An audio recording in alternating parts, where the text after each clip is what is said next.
Hey everyone, welcome back to the WinShape Marriage Podcast. I'm your host, Rob Philo.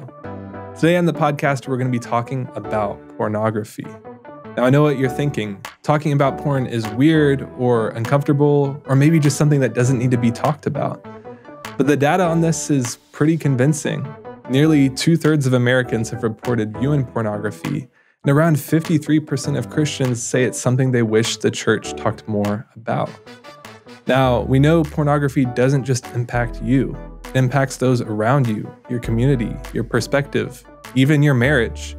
And so today we'll be talking with Nick Stumbo, the Executive Director of Pure Desire Ministries, an organization dedicated to providing resources for those struggling with sexual brokenness, addiction, and betrayal. We discuss the surprising research around pornography use and what couples need to know. It's going to be a great conversation, so let's get started.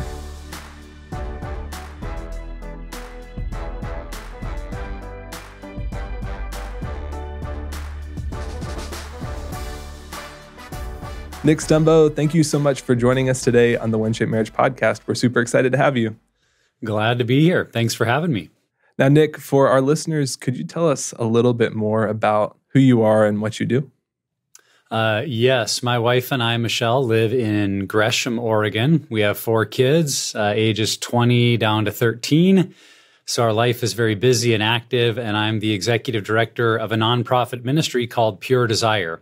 And we help men and women in the church overcome compulsive sexual behavior and the betrayal trauma that comes along with it so that they can walk in hope, freedom, and healing through Jesus Christ over this very difficult issue. And so it's a privilege to get to be a part of that. It's a challenging area of life, but it's what we're here to talk about today and hope to really help people find a pathway towards healing and freedom in their own story. Yeah, that's wonderful. Could you talk a little bit about what it was that initially got you interested in the sexual brokenness and redemption space? Well, I like to say that kind of like the Hair Club for Men, not only am I the president, I'm also a member. Like so many of us that work at Pure Desire, it is a part of our own story. And so I grew up in a wonderful pastor's home. My dad was a pastor. His dad was a pastor. Early on in life, I became a pastor. And as a teenage boy, I had a struggle with pornography, what I would call maybe typical for teenage Christian boys, that through curiosity, things showed to me by friends, being a part of high school sports teams, was just introduced to that world and found that in spite of my strong moral objection to it, there was a part of me that felt very drawn to it and felt very incapable of completely turning away from it. And so I got caught up in that binge purge pattern where every time was going to be the last time, and would completely get rid of everything, confess to the Lord, often confess to someone else that was safe to go to, ask for prayer, and feel like, okay, this time I've got it. Never again. Now I'm going to be free. And sometimes that would last a couple of months, sometimes a couple of weeks, sometimes a couple of days, and I would find myself straying back into that pattern, which would continue throughout Bible college, where I got trained for being a pastor and where I met my wife, and into my ministry. And so in our marriage, I, to the best of my ability, was honest with my wife. We attended Bible college together, and while we were there, a speaker at one of our chapels said that you owe it to your future spouse to tell them everything so that on the day of your wedding, when they say, I do, they know what they're saying, I do too. And they don't get surprised later on. And that made sense to me. I thought that was only being fair. And so I shared, as well as I knew how to, my sexual history and struggles with pornography to my future wife.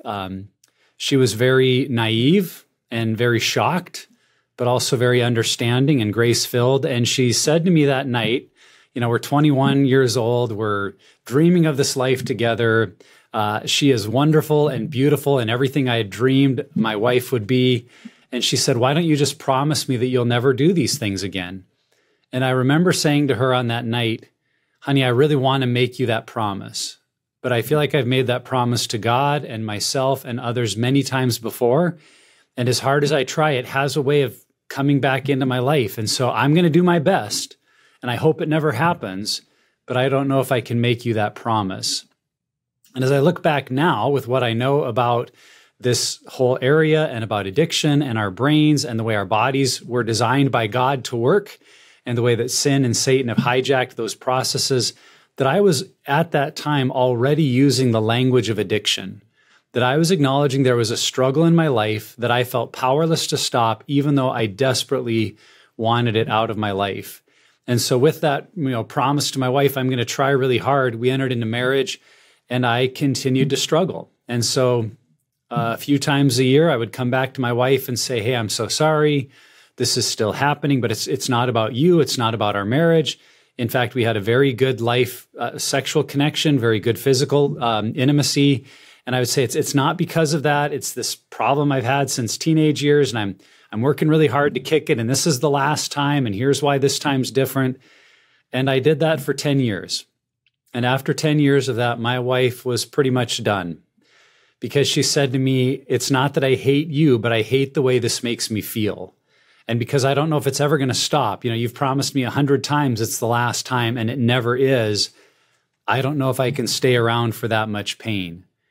And that was very frightening to me, that I could lose my wife, and with that, my family, and then my career as a pastor over this behavior that I had spent my whole life trying to minimize and rationalize and deny and say, it's not that big of a deal. It's only once in a while. It's not as bad as what others do. And yet that behavior was about to end our marriage. And it was in that season that I was at a conference for pastors in our denomination, and they had brought in Pure Desire Ministries and the founder, Dr. Ted Roberts, who preached about healing and redemption. And then at the end of that sermon, our district leaders got up and said, if you are a pastor who struggles, we want to help you. And if it doesn't involve other people or illegal content, if it's online pornography, we want to work with you to keep you in ministry. We want to work with your elder board on a plan of redemption, and we want to get you into counseling with Pure Desire Ministries, and we're going to pay for a whole bunch of the process. And it's like they were rolling out the red carpet for my wife and I in our situation, and it seemed like the perfect offer, but I was so stuck in my own denial and rationalizing systems that I looked around this room of 300 other pastors and thought, I hope the men who are really struggling are listening to this, because this sounds like a great offer for them, right? I wanted it to be someone else's problem. I wanted it to be only for the quote unquote serious cases. And I was ready to keep trying my own self pattern of trying really hard and having high boundaries and, not using the internet when I was alone. And so I was ready to walk away from this opportunity. But thankfully, sitting right next to me at that conference was my wife. And as I was hearing all of the reasons not to, she was hearing the answer to 10 years of prayer, as she had been saying, God, would you lead Nick to someone who knows the way to freedom? And so she's elbowing me like, you're going to go talk to them, right? You're going to go talk to them, right? And I said, well, I guess I am now. And I like to say that part of my story because I think for many of us, it may be the encouragement of a spouse or a loved one, and we want to make them happy. We don't want to lose the relationship. And so we're willing to try something. And I want to say if that's where you start, that is good enough. Because I was very resistant. I didn't think I needed it. I didn't have at that time a high view of counseling. I thought of counseling as only something for people who are really bad or didn't have faith in Jesus. And why would I need counseling? Because I loved the Lord. I was sincere in my faith. I was trying really hard to be free. I didn't need counseling. But we entered into a process of counseling and groups with Pure Desire that really transformed all of that. I began to understand that I was simply trying harder on my own, but didn't really understand why I was doing the things I didn't want to do. And Pure Desire's approach really put me in touch with so much of the underlying factors that were driving my behavior. Core wounds that had happened early in life that created for me some lies about my value, worth, and identity, and that pornography was answering in a very false, artificial way, but it was very legitimate questions I was asking. And so through that process of counseling and going to a weekly group, I experienced tremendous freedom in ways that I never had before. And so at the end of that year, my wife and I took the step to share our story with our entire church family. And that really started a whole new season of ministry for us where our church became a new place. Because when the senior pastor can stand up and say, hey, I've been addicted to pornography and I'm getting help and God is changing my life and we want to start groups to help others, that makes it safe for everybody to come forward. And so we started to see men and women in our church enter into these groups and really experience that same level of transformation, that it was healing marriages, it was setting people free. Because of that, we were watching men and women step into leadership in our church in whole new ways because they felt unburdened from this secret life and the shame, and they were able to be used by God in new ways. And so it really kind of became our church story. And then through all of that, I wrote a book about it and about our story in our church, and continued to speak at some events for Pure Desire.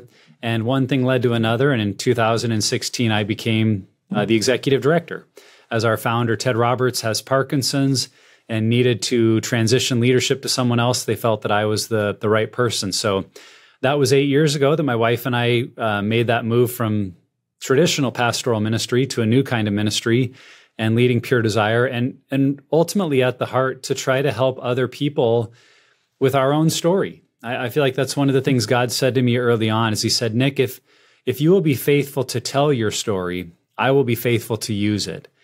And I've gotten the joy of just watching that come true, of vulnerability, creating openness for others to say, you know what, I need help. I can see myself in your story. And if groups at Pure Desire or groups in the local church helped you, maybe it can help me too. And so we get to be a part of that in thousands of churches and in lives all around the world. So that's a super powerful story, and I'm so grateful that you were sharing that. And I was looking at some of the numbers that you sent over and the research that you've done with the Barna Group, and it's crazy just how many people are impacted by pornography and pornography addiction. I think there was a number in there, and maybe you can correct me on this, but nearly like 2/3 of people have viewed pornography.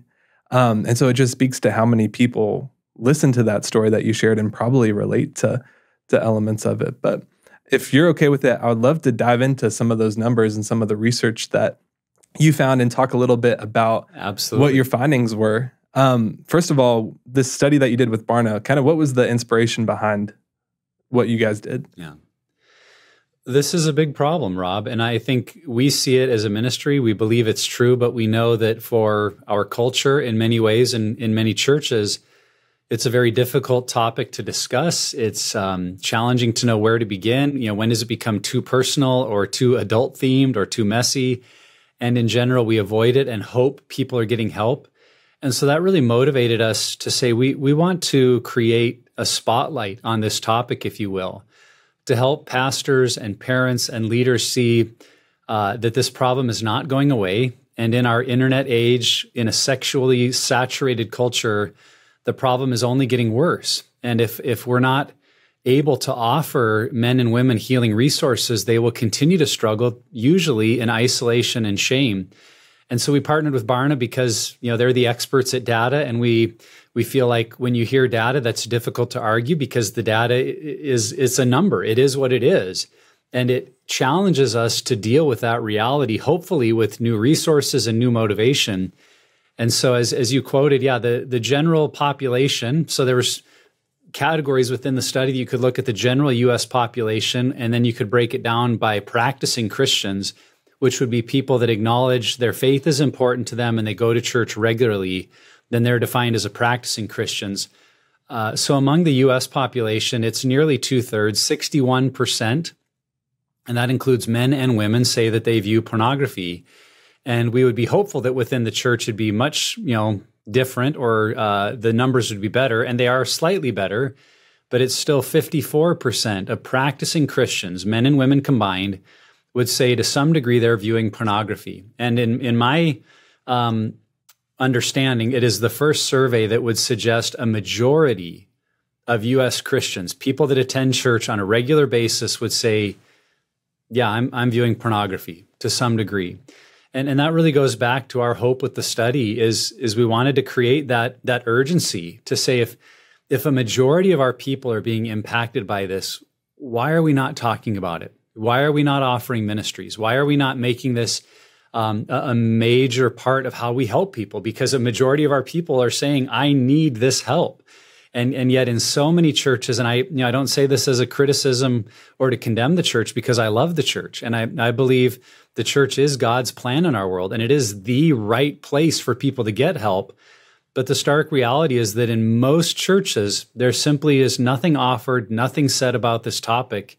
And so the very ways in which I rationalized and minimized and tried to deny this issue, I think we're seeing at a pervasive level throughout our culture, and in particular Christian culture, where we just don't want to have to deal with it. So we marginalize it, we rationalize it, and we hope people are getting better. And yet the data makes it very clear people are not getting better, they're not getting help. And it, I hope, creates this opportunity for the church to see, man, we have a real moment here. We have an opportunity to help our people in a whole new way.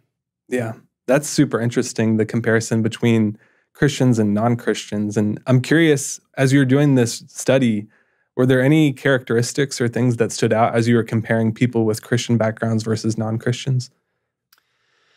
There is some deviation, as I mentioned, that in general, Christians will view pornography less, but not by much. The margin is fairly slim. And that's what I would say was consistent in the data, is the general population number might be a little bit higher, but the percentage of practicing Christians trailed only by a little bit.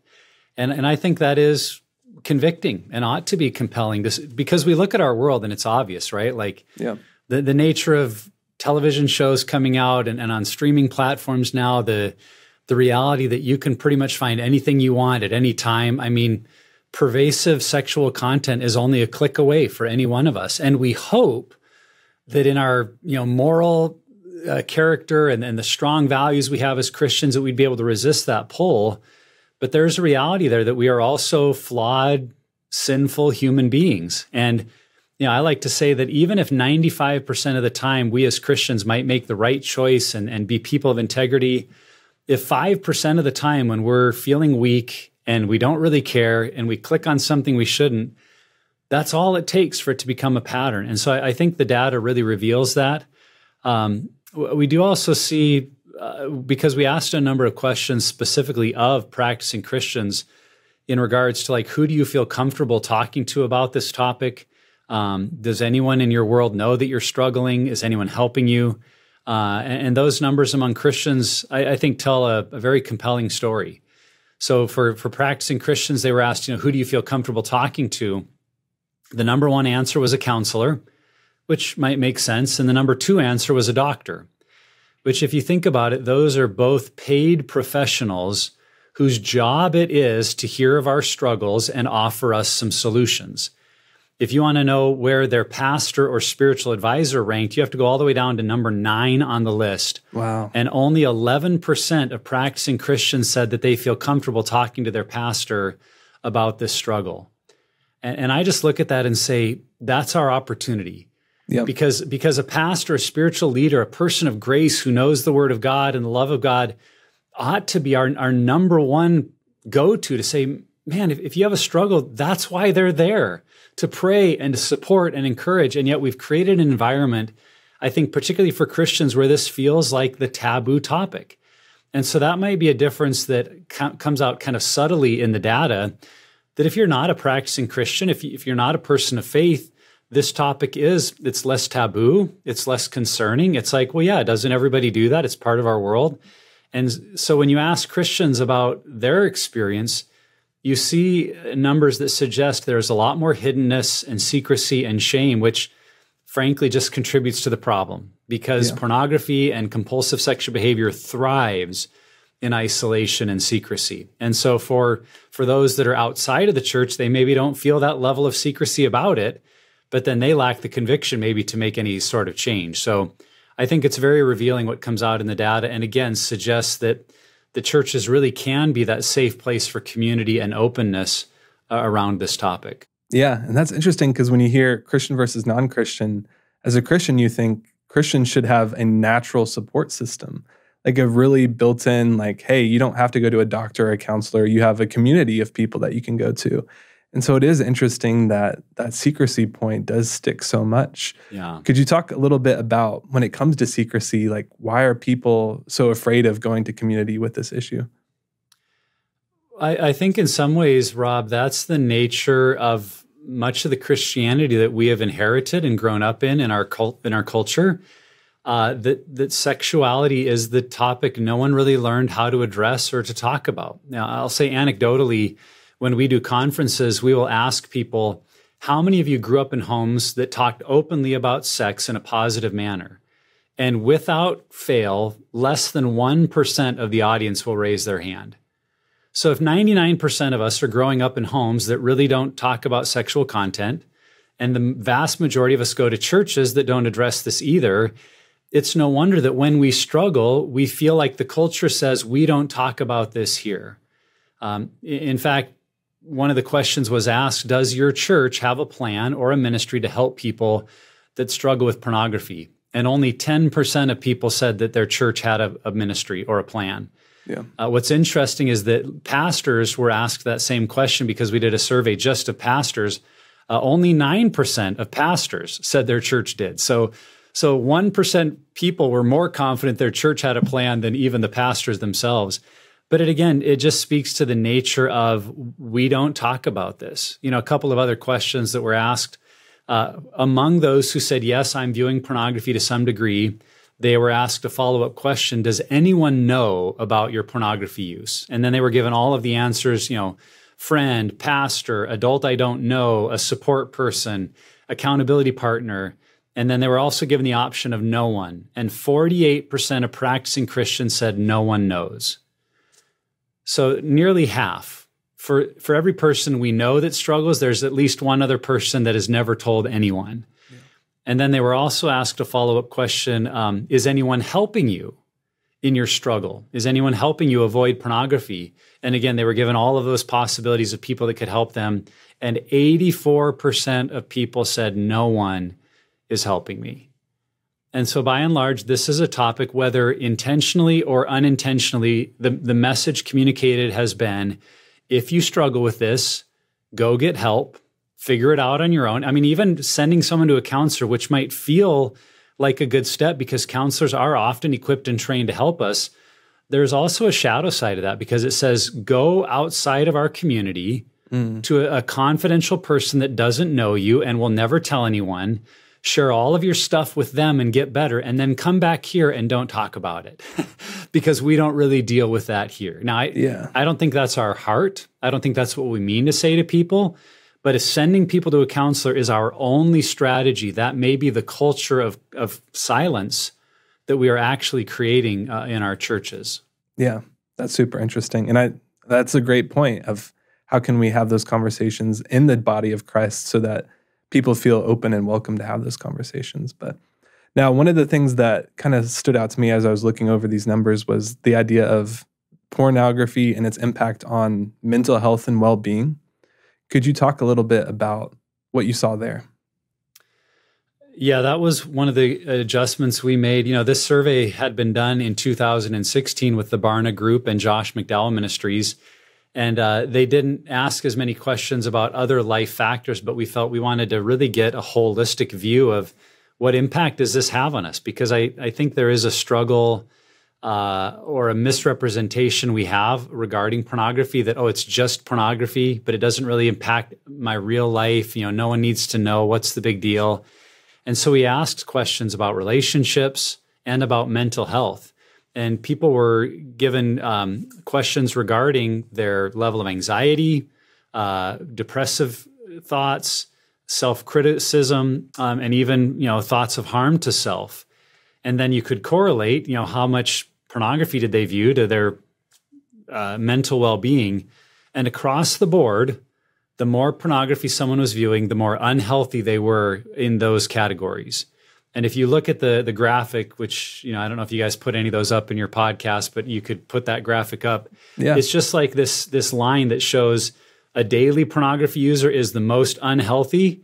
And if they're weekly, it's a little better. If they're monthly, it's a little better. If they're occasionally, it's a little, but if they're never watching porn, it's a lot better. Mm-hmm. And we don't know if that's correlation or causation. So does watching porn make someone feel those things, or do they go watch porn because they feel those things? But I would say either way, if it's correlated or caused, it's connected. That's the point here, is the more pornography you're viewing, the more unhealthy you will be in your mental well-being. And then we also asked the reverse about the positive side of I feel connected, I feel joyful, I feel a sense of purpose. And the inverse is also true, that the more pornography someone is viewing, the less positive they feel about life, about themselves, and about relationships. And so we can try to believe the idea that, oh, this isn't harming anyone if I view pornography, but the truth is, it's harming me. Yeah. If I'm viewing pornography to any extent, it's like inviting a poison into my relationships and into my mental well-being that does impact me.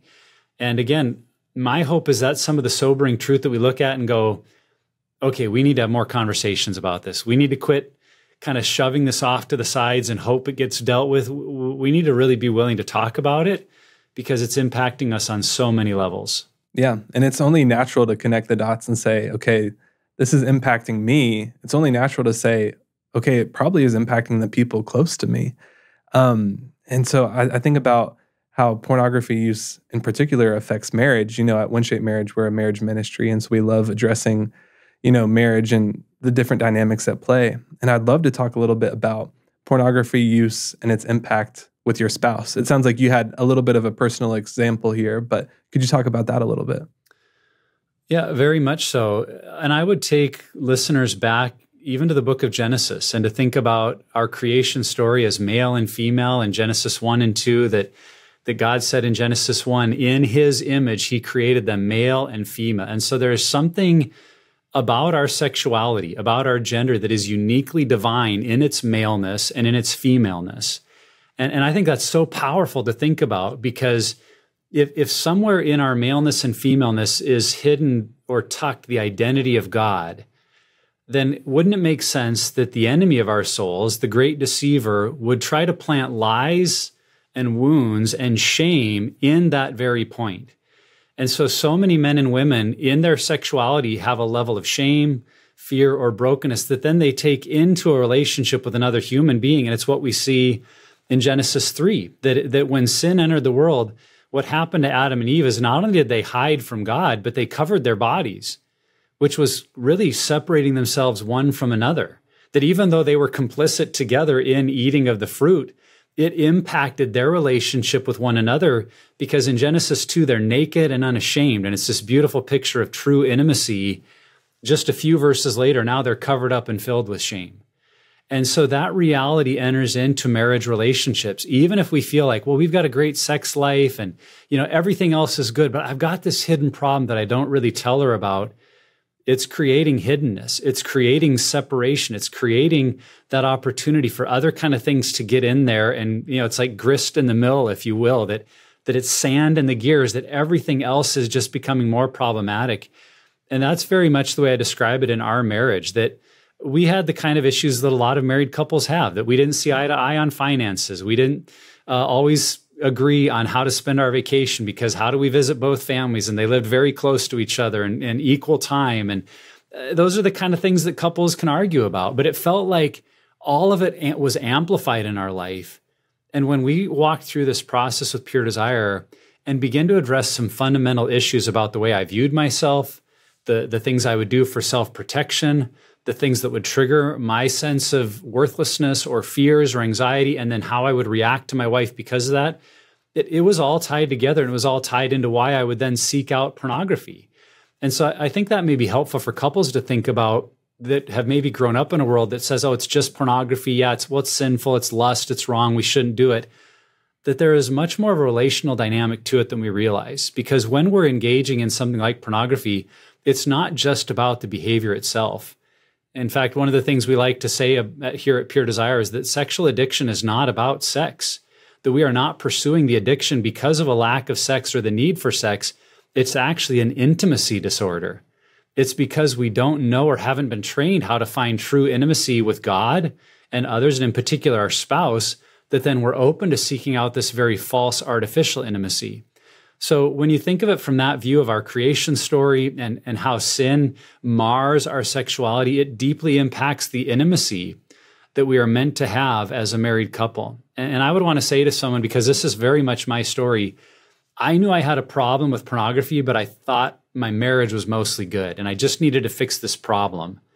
It wasn't until we started to get help and all of this could get dealt with in the open that I realized how much it was impacting my marriage and how much better our marriage got. And I kind of say that quote of like, I didn't know what I didn't know. Yeah. And as I look back, if I could tell my former self about the first 10 years of my marriage, I would say, you don't even know how good it could be because you think this is as good as it gets because you've learned to live in this system of secrecy and shame and hiding and half-truths. And once that was dealt with, it's like our marriage went to a new level. And in many regards, we weren't even specifically working on the marriage, if you could put it that way. Yeah. We were doing deep work on ourselves. I was working on me and my story. And my wife had the freedom in her women's group to work on her and her story. And as we began to do all of that deeper work, it's like the way that flowed into some true intimacy that we hadn't really experienced before was truly remarkable. And I think it's why we're so passionate about this. It's not just, well, Nick went off to Pure Desire and he got better. Now he doesn't look at pornography anymore. It's the way we saw that it impacted everything in our marriage, in the way we raise our kids, in the culture we were creating in our home with our kids about their sexuality. It's been a game changer. And so if I could offer any encouragement about the impact on marriage, it would be to say it's probably impacting your marriage more than you realize. And it could help, if you faced it, heal and strengthen your marriage more than you believe possible. Yeah. Wow. Now let's talk a little bit about taking the first step towards recovery. And you touched on this a little bit earlier in our conversation, but this idea that a lot of people have some strategies that they've tried and they keep on falling back into the same rhythm, in the same pattern. Could you talk about that a little bit, of people trying to basically kind of like strong arm this addiction? If we looked at maybe the strategy that most of us have been given, particularly in our Christianity, it's confession. Confession and boundaries. Confess your sins one to another and you will be healed. And that verse from James chapter 5 is absolutely true and absolutely being misapplied to this journey. And I say this again from my story because I looked at confession as the goal or as the end point. And I believed if I would just speak the truth and ask for forgiveness and do that well enough, I would be free. What I missed is that confession is the starting point, not the finish line. So even in James chapter 5, that word for confess there in the Greek is in the continuing active sense. It really should be translated confessing, or as we continually confess our sins one to another. So it's about creating an environment of openness where we continue to bring forward those parts of ourselves to be open with others, and then actually beginning to do some of that deeper work of not just believing that, well, if I can just speak the truth and then have good guardrails, I'll never do it again. Because what we miss is all of the underlying factors that lead us to seek out pornography in the first place. As I've been sharing in my story, I thought I looked at pornography just because I was a guy with eyes and hormones and, God created us that way and women were beautiful and, some of those ideas of don't all men struggle. But what I began to find is in my story, early on as a teenager, that had become an outlet for dealing with pain. So a lot of my story is tied up in high school sports and wanting to be the star, wanting to be, the first team all-state basketball player and live up in many regards to what I saw my dad being, because my dad was a Hall of Fame caliber athlete at his college and he was a great encouragement and coached me. And I wanted to be those things. But for a variety of reasons, I struggled. I sat the bench a lot in high school. And in that pain of not being good enough, not feeling like I measured up, not feeling like I had what it takes, I was also exploring the world of pornography. Well, what does that artificial world tell a young man or a young woman in the fantasy world? It says, you're wanted, you're good enough, you're perfect, everybody desires you. And even though it's only for a few short moments and it's followed by an avalanche of guilt and shame, that moment of relief or feeling good is what the brain, because God designed our brain to respond to things that make us feel good, that bring us pleasure and joy and calm. Well, a sexual fantasy does that. And what I had never put together is the problem actually wasn't pornography. Pornography was my false solution. The problem was finding my worth, value, and identity in success and in achievement and in worldly standards of what it meant to be good enough. And as I began to unpack that story and learn healthier ways of dealing with where do I go for my value, and not just at a mental level, knowing that, oh, I'm in Christ and, that's good enough. I had to learn how to experience at a relational level through other people that my value, worth, and identity didn't come from performance. And as I did that deeper work, it began to create transformation, not just because I found strategies to not look at pornography, but because I was dealing with the engine that was driving it all along. And so back to your question, I think many of us have been caught in systems that we just keep failing because all we do is try to stop the behavior. It's a form of behavior management, if you will. It's the illustration of the iceberg that we're dealing with what we can see above the waterline, the bad behavior, and I just need to stop that. But we've maybe not sat with people or engaged in a group process where we go below the waterline and see that there's actually a much bigger percentage of the iceberg down there. And if we do that work, then what starts to come up out of the water, what becomes visible, will change and change permanently in a lasting way because we've really looked at the deeper things that are driving it. So I think that's maybe a helpful way for anyone to understand why there's strategies that are very well-intentioned. I mean, confessing is good.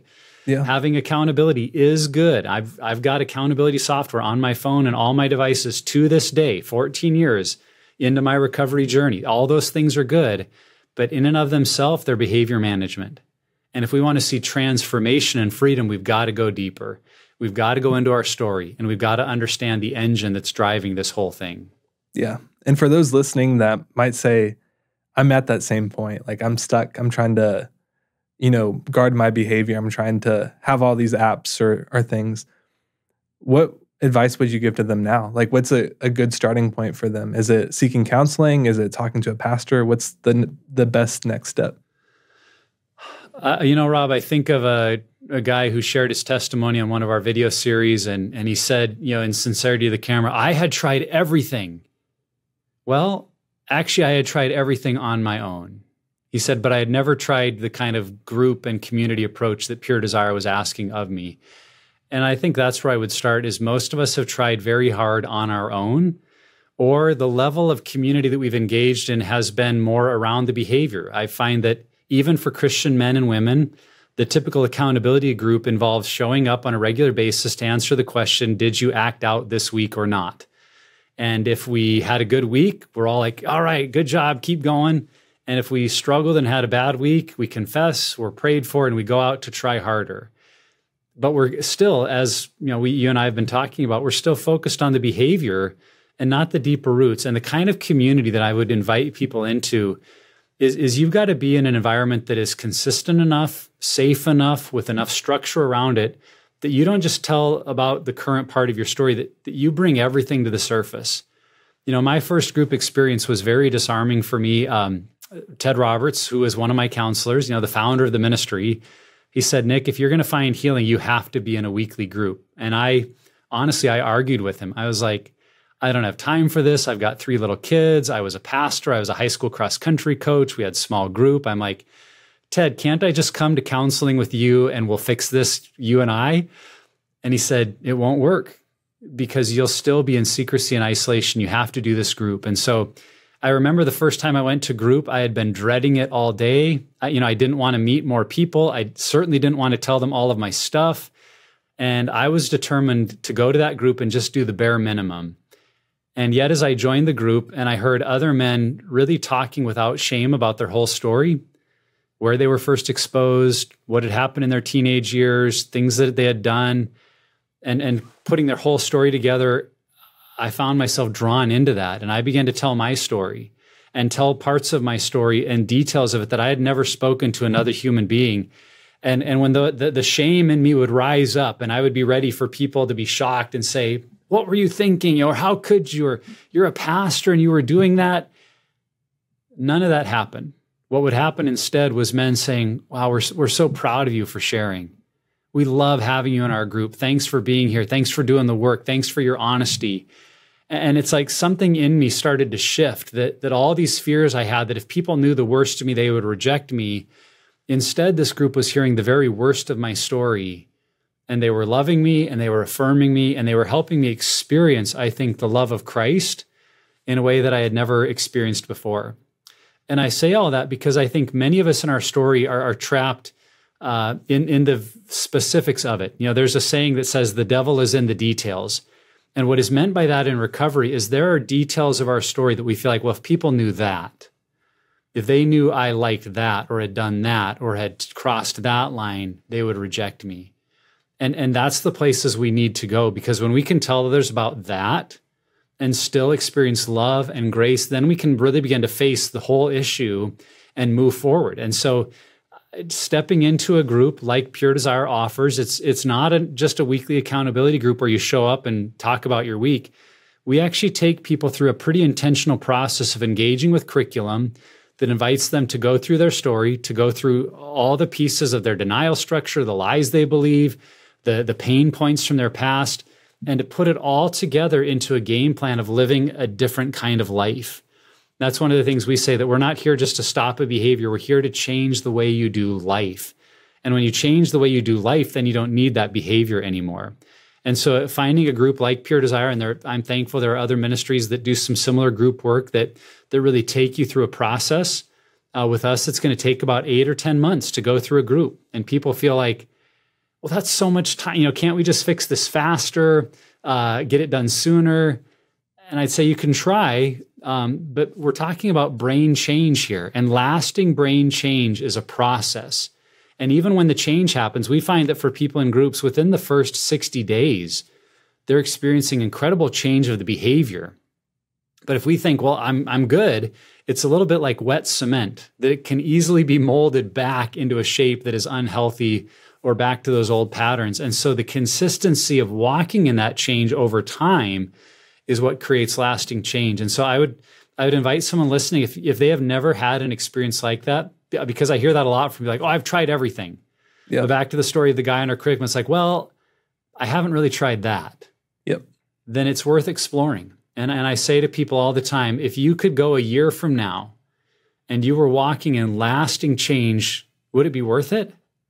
Even if it meant that you'd gone to group every week for a year, but your life was changed. And I think most of us say, if it changed my life, I would do it. But the fear is, I've tried everything. Well, I would suggest that maybe you haven't. And give a really highly structured group process like Pure Desire offers, give it a try and see what God does in your life. And I say that not only for the one who struggles, because one of the things we really emphasize as a ministry is that spouse is going to need support as well. That there is something very unique that happens in betrayal when the trust in a marriage has been undermined, when that foundation has been eroded. They need to figure out what their journey looks like and that they're not a part of the problem. And what does it look like for them to experience some healing and safety so that the marriage can ultimately re-heal. And so we have groups both for the men who struggle, but also for women who have been betrayed. And then on the flip side, sometimes it's the women who struggle, and we have groups for them. And sometimes it's the men who've been betrayed, and we have groups for them, so that everyone can experience healing wherever they need it in their journey. Yeah, that's wonderful. And it sounds like, you mentioned it like an 8 or 9 month process. When you get to the other side of that, what is that experience like? Like, is it checking in with people from your group to make sure like, hey, we're still doing well, or kind of what is it like on the other side of that? Well, Rob, I'd say for every person that can be a little bit different. Kind of depends on their story, maybe the longevity of the problem, how frequently they've struggled. Many people will get to that point and look back and feel like the first 8 to 10 months was a bit of triage, that they were stopping the bleeding. They were working to save the marriage, to find safety and stability for the spouse and to stop acting out.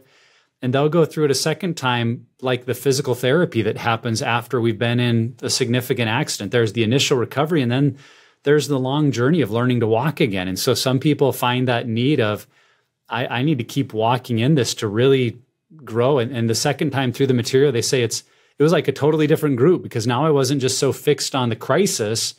I was actually able to go into some of the deeper parts of my story. For others, God uses this in their life in a way that they say, I want my story to help others. And they can become a part of leading a group, taking that back to their church or their community and starting a group with their peers. That can be a part of it. Then we also have second level workbooks that help people. Some may go from, we find for many women, their first journey, they're going to talk through betrayal. And then as they get to the end of that, as they're finding some health in the marriage, they say, well, I have some unaddressed parts of my sexual history. Maybe I'll do group for myself. And so there are a number of different routes, but I would say it's really tailored to the individual. But what I would say happens in that 9 to 10 month mark is there is a corner that has been turned, where this isn't, again, just about more of the same. It's living in a different way. And they're starting to ask questions like, how do we help our kids? How do we tell our story to our parents? How do we address some of those things? And so that's the ongoing healing that group support can provide, and that we try to help an individual or couple look at what their best next step might be. Yeah. Now, as far as resources go, for someone listening to this and wants to get plugged in or maybe take the very first step of learning more about recovery when it comes to pornography addiction, is there anything that you can point people towards? Well, a great starting place is on our website at puredesire.org. If they'd like to learn more about the study and see some of this data for themselves, there's actually a 120-page book called Beyond the Porn Phenomenon that has all of the data and might be worth unpacking with your church, your small group, or just as an individual to understand more of what's happening in our world. And then also at our website, you can find a number of resources. We do a weekly podcast and blog to provide some healing direction for people. We have a number of free resources. I think your show will have the links to our 2 ebooks. We have an ebook on 5 steps to freedom from pornography, totally free download that you can read through and get an idea of what does the initial steps look like for me. And then on the betrayal side, we have 7 keys to understanding betrayal. For some listeners, this conversation today may have given them language to something they're feeling of like, yeah, I need to understand what I'm feeling and how to process it. Well, that 7 keys to understanding betrayal ebook would be a great place for them to start. So you could look through our free resources, and then there we also have a groups finder. We have about 1,200 churches around the country that do run some kind of Pure Desire group, and you could find if there's one in your area. Those are typically free, other than the cost of resources, because they're led by volunteers from that local church. Or we have online groups through Pure Desire. Now, those have a cost because we pay the leader, and it's a process that we oversee. But if there's nothing around you, for a number of people, an online group has been the starting place for their healing.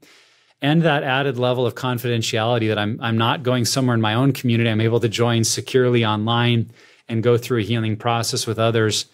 For many people, that level of confidentiality has been helpful. So all of that is on our website at puredesire.org and a whole lot more. So I'd encourage people to check it out. Yeah, that's great. Now, if you had to, summarize this conversation for one person listening and just maybe provide one key takeaway or one important thought, what would that be? What I would go back to, Rob, is the way in which our culture and even our church experience has often minimized this behavior, and it coincides with what we want to do with it. We want to push it aside. We want it to be small. We want it to not be that big of a deal. But I hope as people have heard you and I talk today, and we think through the ways that we've been created in the image of God as sexual beings, and that our sexuality from very early on was often marred, and sin and shame entered in, and very frequently in places we didn't know who to talk to or how to talk about it. And so we grew up sometimes for a decade or several decades with this unaddressed shame and brokenness taking place. When we see it through that lens, we realize this may be a more significant journey than I expected, but that doesn't mean it's a bad journey. That doesn't mean it's not worth taking. And so for some of us, we need to allow this to be significant enough to devote a significant portion of our life to recovery. Because if we don't address it, the reverse of it is this is not a sin or a behavior that stays stagnant. As we see all around our world, it is taking people further than they meant to go, keeping them longer than they meant to stay, and costing them more than they ever thought they'd pay. And we all hope it will never go to that level. But if we're looking around at our world, it goes to that place, to the affair, to the public sin, to the unavoidable crisis. It happens over and over. And so if we're dealing with it in any level in our life, I hope there's an urgency that says this is like a poison. And I need to be willing to do whatever I can to root it out of my life so that I'm walking in freedom. And then to hear from the voices of thousands of people that have gone before you that say it's worth it. It's worth the investment of your time. It's worth the investment of your season of life to find a new healing place. And when we give it that level of importance, then I think we're willing to do the work that it takes. But as long as we keep pushing it off to the side and say, well, I'm just going to try this, right? I listened to this podcast, I'm probably good to go. We're probably going to be back here in another month or another year saying, I wish I'd have taken this seriously. And so I hope that might be a takeaway that people have, is to say, this is a bigger problem than I thought, and I'm not alone. Because a majority of Christians would say, yeah, me too. And so what could we do to help one another say, this is a healing journey we need to go on, and we need to go on it together? Yeah. I think that's a beautiful point to close on, that you're not alone. Other people go through this too, and that help and resources are there if you need them. Well, Nick, thank you so much for your time today. Thank you for joining us on the WinShape Marriage Podcast. It's been a joy speaking with you. Thank you, Rob. I appreciate your willingness to address this topic and to see the ways that it impacts marriages. I'd love to continue that conversation. Yeah, for sure. And for those listening, thank you for tuning into today's episode of the WinShape Marriage Podcast. We'll catch you back here next week. Hey there. If you're enjoying this conversation, make sure to like the video and subscribe to our channel for more marriage resources. And let us know what you think of this episode in the comments below.